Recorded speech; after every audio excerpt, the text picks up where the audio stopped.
Hello, this is Roland. Welcome. Today I want to continue talking about the topic that I began, well, it's going to be 4 videos ago, and that is how we are, what it means to be, what original sin means. It's what original sin means is that there was an original doubt. There was an original disobedience. There was an original ambition. And as a result of that, the human race, in that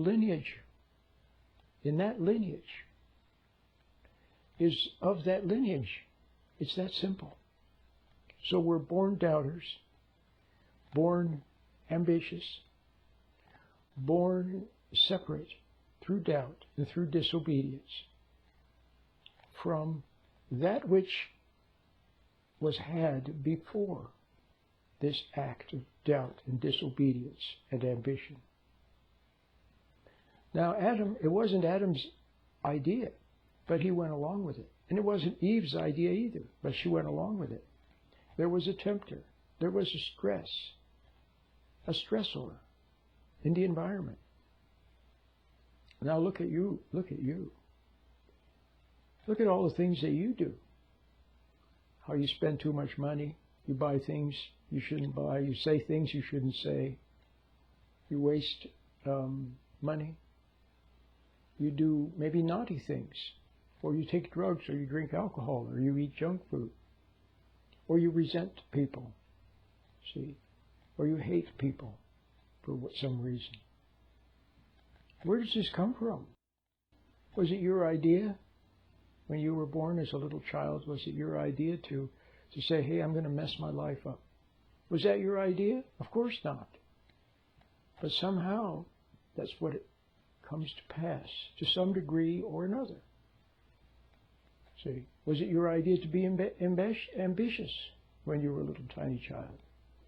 Did you say, well, I'm going to go to work somewhere, and then I'm going to become resentful when I see other people getting away with things, when I see other people making more money than I do, when I see other people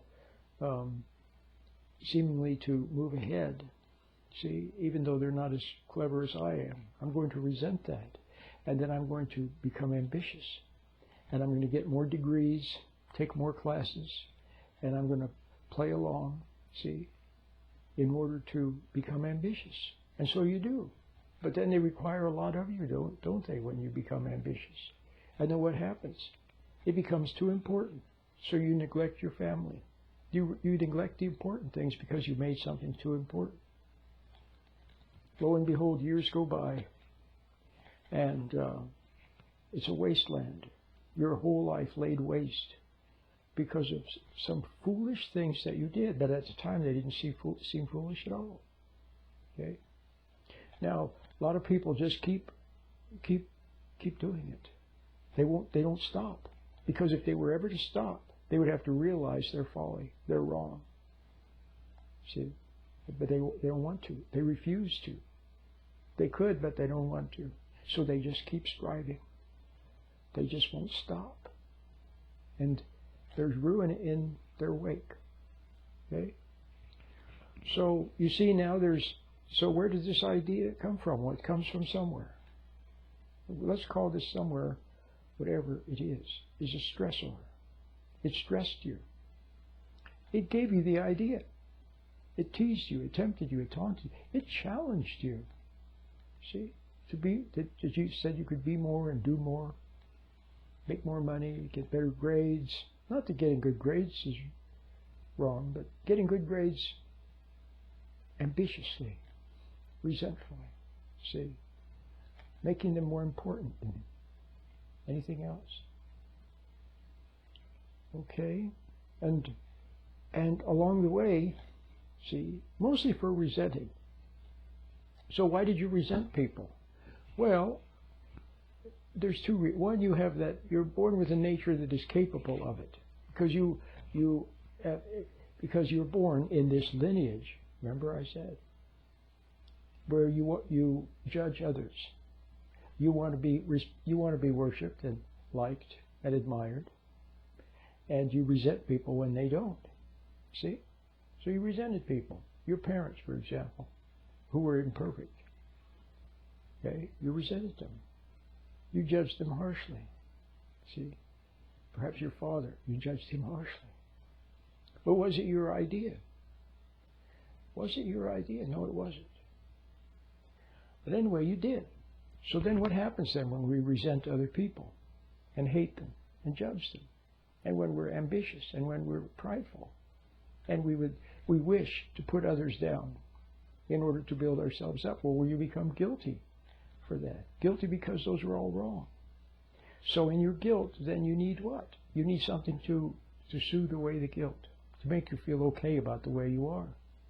So here comes the same temptation, the same stressor, but this time with a different sort of a stress, this time comfort stress, enabling stress, approval stress. You're comforted for doing wrong, enabled to do wrong. You are, and they have nice marijuana and alcohol and music. See? Now the maker of the music, whoever wrote the song, played the tune in the band, see, of course they get a lot of power because people, and money, lots of money. Why? Because people misuse music.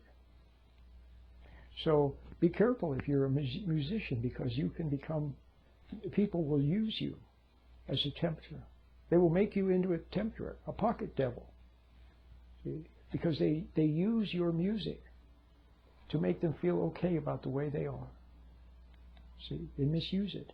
Most people misuse music the same way that they misuse everything. Misuse food, drugs, alcohol, work. They use it somehow to serve their ego. So people use music. It makes them feel okay, even if it's church music. See, when you make the church music, you may not have the wrong idea, but be careful, because people will misuse it to make themselves feel good, feel holy, feel nice. See, when they're not really. Okay? So now that is the lineage that you inherit, this lineage. You're born with a nature that is easily tempted, a nature that easily is made resentful, easily tempted, challenged to be ambitious. And that's all you know. As a matter of fact, to grow this nature that you inherit, to grow this ego, you need to be teased and challenged. See, otherwise you wouldn't even grow. So it's that natural, actually. That's all you can do. You can't do anything else except respond to tease, to challenge, and then grow ambitiously or resentfully, and then seek comfort for what you, and reassurance for what you have become. Okay? So you become made of the world. So then you are in the world and of the world. In the world and of the world. Now, like I said, some people are fine with that. Okay? But some people, there's a part of them that knows that there's something wrong with just being in the world and of the world. There's something wrong with being ambitious, with making things more important than what's right, with resenting others and judging others and hating others and trying to step over others, and then receiving comfort for that, approval for that, perks for that. See? And then to pretend that everything's fine, and pretend that nothing, you don't see anything, and others pretend they don't see you're wrong, and you pretend you don't see they're wrong. There's something wrong with that also. So some of us then yearn to escape beyond. But then again, what can you do? So there you are. You're basically an ego animal. You have an animal nature and an ego, which has grown to be a very big ego and a very guilty ego. Not, like I said, not that it's your fault. You couldn't help the nature you were born with, nor could you help all the tempters that are around you. They tempt you overtly or covertly, or even their lack of virtue is a temptation. See, because you have a judgmental nature, which you inherit. And you sort of have an idea what people should, you know how people should be, don't you? It's kind of like the way people, the good guys were in the old cowboy movies or cowboy westerns on television, if you've ever seen any. Now they've eliminated, see, they eliminate them because there's too much truth in them. See, and honor and virtue and courage. They don't want you to see that. They don't want you to start thinking, hey, maybe I could be honorable. Maybe I could stand up for what's right. Maybe I could be virtuous. Maybe I could treat ladies with respect and take my hat off, see, and before ladies or indoors, see. Maybe I could be a good guy. They don't want you to see that. What they want you to see is, well, what are other things that they show you. But anyway, you sort of know that that's the way people should be, honorable. Not the bad guys, but good. See? We know, when you were a little kid, you knew that bad guys were bad and good guys were good. But since then, people have confused you. So now you have so many people out there who are seemingly neither. But if you're neither, if you're not good, then you're bad. If you're not good, whatever good is, if you're not really good, then you're just weak, egotistical, characterless, and animal. That's all you see. That's what we inherit. Okay, so you know that men should be like a prince, ladies should be like a princess, virtuous, honorable, full of understanding and wisdom. See, that's what you needed from your father, but he failed you, and then you resented him. So don't resent him. He's from the same lineage, and he never found it. Okay, whatever it is that you need to find.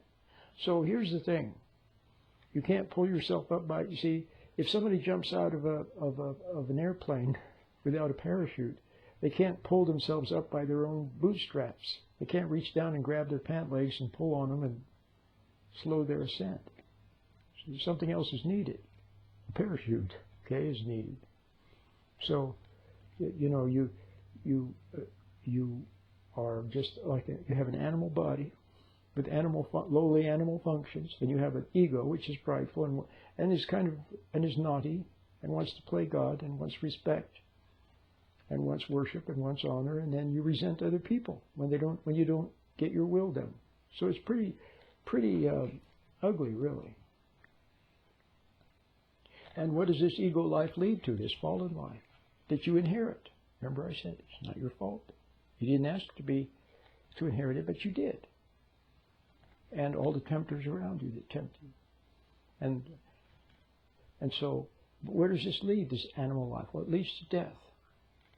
So it's what awaits all animals, all elephants and dogs and cats and monkeys and robins. See, all of them, they all die. That's all that awaits the human, unless you find something else. See, now do you see why there has to be a profound change? You have to be reborn. You need a new nature. See, a new nature. So that's why you need to find what it is that Adam fell from.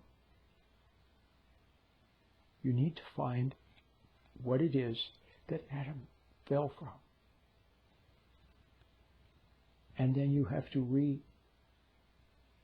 rebond with it and live. And that must be your new life. No longer a life of tease, challenge, resentment, ambition, striving, struggling, reacting to stress, and hiding in fantasy, hiding in the imagination. Too much imagination. See, that's where we hide, with the assistance of music and drugs and movies and video games and so on. You don't need imagination. What you need is intuition. See, you need to begin to see in God's light and live in God's light and experience God's light. Okay? I want to read something to you. It's very beautiful. It's from Mr. A.B. Tozer. Mr. A.B. Tozer. Let me read that to you now, if I may. Here it is. This is Mr. A.B. Tozer. Initials A, middle initial B, last name Tozer, T-O-Z-E-R. Was very famous. You may not know him. Some of you do. He's very famous. He's a very popular preacher. He wrote a lot. He was a very thoughtful man. So Here's something that he wrote in his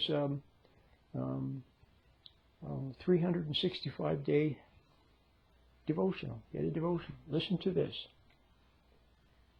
Sound Bible exposition is an imperative must in the Church of the Living God. In other words, reading the Bible and studying it and learning of it and hearing it. Maybe not studying it. Maybe that was a wrong word. Hearing it. Okay. He says it's an imperative must in the Church of the Living God. Without it, no church can be a New Testament church in any strict meaning of that term. But, he says, exposition of the Bible, in other words, hearing the Bible and thinking about it and so on. But exposition may be carried on in such a way as to leave the hearers devoid of any true spiritual nourishment whatsoever. In other words, you can read all the verses and hear all the verses and think about the verses and be no closer to, remember what I said, you have to refine what Adam fell from. So now here's the good part. He says, for it is not mere words that nourish the soul, but God himself. See, it's not mere words that nourish the soul, but God himself. It doesn't do you any good to hear nice words, or to mouth nice words, or to drum up emotions over nice words. There has to be the impact of God himself. So, A.B. Tozer says, for it is not mere words that nourish the soul, but God himself. And unless and until the hearers find God in personal experience, they are not the better for having heard the truth. The Bible is not, I'm continuing to read from Tozer, the Bible is not an end in itself, but a means to bring men to an intimate and satisfying knowledge of God, that they may enter into him, that they may delight in his presence, may taste and know the inner sweetness of the very God himself in the core and center of their hearts. Okay, now it's very beautiful. So you get it? So now this lineage is all that we have. This, remember, it was doubt, disobedience, ambition, and it led to this fallen life. And that's what you inherit of that lineage. See, if you have some turkeys, then they have little turkeys. They have a turkey family, and then little turkeys come along. Those turkeys are a chip off the old block. They're like mom and dad turkey. They're very little different. That's their life. And then they grow up, and then they have little turkeys. And those little turkeys are just the same as mom turkey and grandma turkey, grandpa turkey. You see? So from Adam, you are just Adam or Eve again. That's all. The only difference is some people realize that that's not enough, that there needs to be more.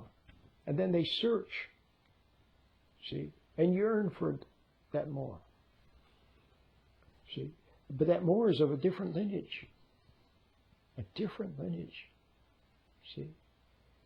That more means to then grow in a new lineage. It has nothing of the old Adam in it. And the old Adam that is of you, that you are, begins to slowly melt away as a new being. See, with Christ as the leader. See, Christ is the new Adam.